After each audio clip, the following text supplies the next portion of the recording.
السلام علیکم ورحمۃ اللہ وبرکاتہ۔ ریاست مدینہ ہے اور حضرت ابی بن کعب رضی اللہ تعالیٰ عنہ وقت کے قاضی ہیں۔ حضرت عباس رضی اللہ تعالیٰ عنہ اپنا کیس لے کے قاضی کی عدالت میں پہنچتے ہیں کہ جناب والا، میرے گھر کا پرنالہ مسجد نبوی کے صحن میں گرتا تھا، جو کہ رسول اللہ صلی اللہ علیہ وسلم کے زمانہ میں لگایا گیا تھا۔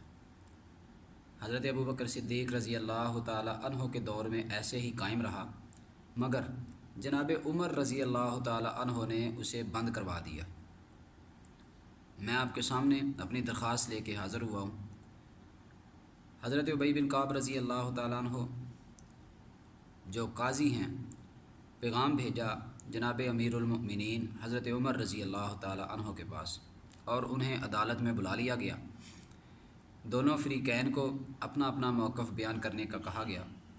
حضرت عباس رضی اللہ تعالیٰ عنہ فرمانے لگے کہ جناب والا، یہ پرنالہ میں نے رسول اللہ صلی اللہ علیہ وسلم کے زمانہ میں لگایا، اور سب سے بڑی بات یہ کہ میں نے یہ پرنالہ اپنے بھتیجے یعنی محمد رسول اللہ صلی اللہ علیہ وسلم کے کندھوں پہ سوار ہو کے لگایا، لیکن جناب عمر رضی اللہ تعالیٰ عنہ نے اس پرنالے کو اتار دیا۔ حضرت عمر رضی اللہ تعالیٰ عنہ سے پوچھا گیا، امیر المومنین، اس پرنالے کو اتارنے کی وجہ بیان کیجیے۔ جناب عمر فرمانے لگے کہ قاضی صاحب، اس پرنالے سے گرنے والا پانی نمازیوں کو تنگ کرتا تھا، اس لیے میں نے اس کو اتار دیا، لیکن اللہ کی قسم اگر مجھے پتہ ہوتا کہ وہ پرنالہ محمد الرسول اللہ صلی اللہ علیہ وسلم کے کندھوں پہ سوار ہو کے لگایا گیا تو عمر کبھی بھی یہ جسارت نہ کرتے۔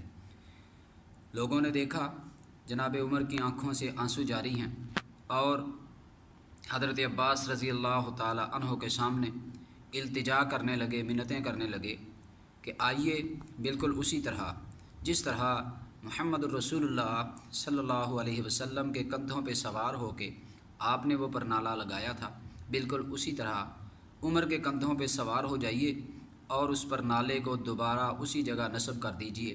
پھر مکہ والوں نے، مدینہ والوں نے دیکھا کہ امیر المومنین ہیں اور کندھوں پہ سوار ہیں جناب عباس رضی اللہ تعالی عنہ، اور اپنے گھر کا پرنالہ نصب کر رہے ہیں۔